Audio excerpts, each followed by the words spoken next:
Yo, what's going on? It's Art from Woodward Sports, hanging out in my bed because it's quarantine season and nothing really matters anymore. I wanted to make this video because I am a armchair expert. I am a amateur when it comes to the Draftkings MMA picks. Starting next week, gonna start doing some MMA picks, and again, I am an amateur, so you can take my predictions with a grain of salt, or is it sand? Either way, I'm not an expert. I'm not a professional gambler. Well, I have a gambling problem, but that's for another video. But I wanted to make this video because I wish I would have watched one of these videos, like what I'm making right now, of the things to do and not to do when it comes to making your DraftKings MMA picks. Tonight is a big fight, UFC Vegas 9. Super excited about that. And maybe you'll put a couple bucks in the DraftKings bucket and make some picks based on my armchair expertise right now. Say hello to Kurt Cabana. So the first thing, make picks based on stats, not who is your favorite fighter. This is something that I did for like the first 6 months of being on DraftKings. I'm an idiot. And I was like, oh man, I love this fighter so much. And then he ends up getting knocked out. And it's like, oh, well, why did he get knocked out? It's because I made picks based on the heart instead of using my brain. When you look at your favorite fighter, sure, they could be a very violent fighter. They could be very charismatic. That's a big word. Maybe they do a lot of trash talk and you enjoy that.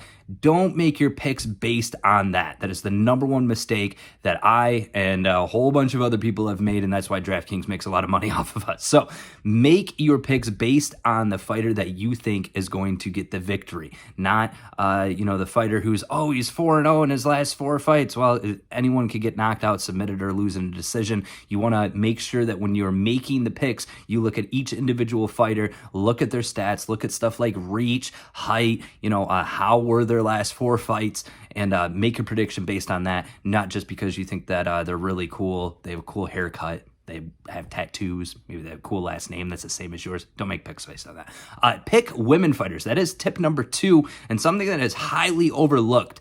MMA obviously is a big male-dominated sport. I mean, that's just the fact of it. Women, have come into the picture basically around the Ronda Rousey era, which, if you remember, Dana White was like, no way, women will never fight, and then Ronda became one of the biggest stars, in MMA history.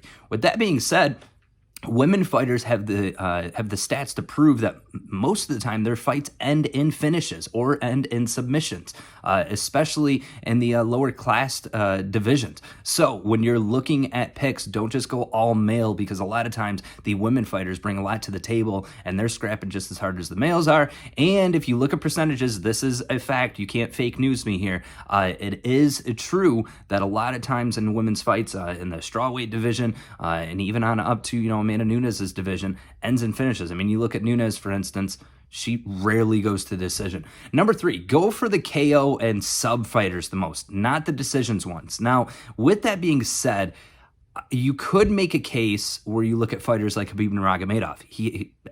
Amazing amount of takedowns in a fight. So takedowns and obviously KOs are worth a lot when it comes to MMA DraftKings picks. With that being said, you want to go for the fighters that are going to get a finish. I can't tell you how many times I've gone 6 for 6, getting them all correct, but I don't end up winning because 5 of those went to decision, and you don't get as many points compared to if you do a knockout or a submission artist and they end up getting the victory. So when you're looking at your picks, think of the fighters that are going to finish the fight quickly. I'll give you another tip here. Heavyweights, it's debatable on if it, a lot of times it does go to the decision, but if there's a knockout, it's quick, and DraftKings pays you out with more points if the knockout happens in the first round compared to the second or third, or even in, headlining fights, main card headliners or championships where it's 4 or 5. If your heavyweight gets knocked out in the first round, you're going to get way more points than if it happens in the second or third round. Don't blow your load all at once. That could be a tip for private matters too.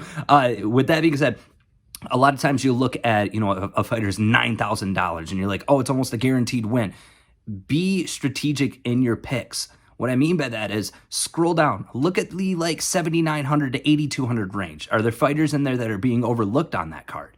If so, pick those fighters and you have a better chance of winning. A lot of MMA DraftKings, bettors end up going for the high ones, and then you're stuck with all underdogs for the last 3 picks of your 6-fight, grid. So make sure that when you're going through and you're picking, that you somewhat stay in the middle. And I would also, I would say, it's not necessarily a bad thing to do a couple underdogs. And what I mean by that is I've seen it so many times to where you look at who gets the top, who ends up winning the $10,000 or $100,000. A lot of times they've got at least one fighter on there that's an underdog. You have to have an underdog pick. Don't automatically go and spend, $9,000, $10,000 on a Conor McGregor, or, when Chris Cyborg was fighting, her price range was insane. You have $50,000 to work with usually when it comes to DraftKings, so use that money wisely. The last one that I'm going to say, and I've been bit by this dog so many times, buy in on the low populated contests. A lot of times when you go to DraftKings, it's like $100,000 to first, and it's like, well, that's great, but you're going up against 20,000 other people. Your chances of winning are so low because it's a more populated contest. Go scroll down, and you don't always have to do the big jackpots, the big winnings, the $10,000, $100,000. Scroll down and look for those contests that are in like the 2,000 to 3,000, contestant range. You have a better chance of winning even if you don't have the highest score possible. A lot of times what I would do is I would go through and be like, oh, wow, it's $100,000 to first place. Well, for one, it's a pricier ticket. It's usually like, $10, $15, which is a little too pricey for me. If you scroll down and you go to the $3 contesting or the $5 contesting, it's less populated and you have a better chance to win, even if, all 6 of your fighters aren't devastatingly knockout artists and killing the game. Starting next week, I'm going to start doing my armchair arts amateur picks. And I'm going to give you my picks for the fight cards. We're going to start that next week. I got a lot of fights coming up. They just announced Abu Dhabi for 5 cards from September to October. So the UFC is rolling through, and hopefully we'll have a fight card every single week. I know Dana had mentioned that he wants to do a card every single weekend from now until the end of the year because he has to fulfill his deal with ESPN. So super excited about that. You're going to get armchair picks from me, more video content, hopefully not from my bedroom, although it's nice to see Kurt. This is my private space, and this is 7 minutes too long, so please get out of my bedroom.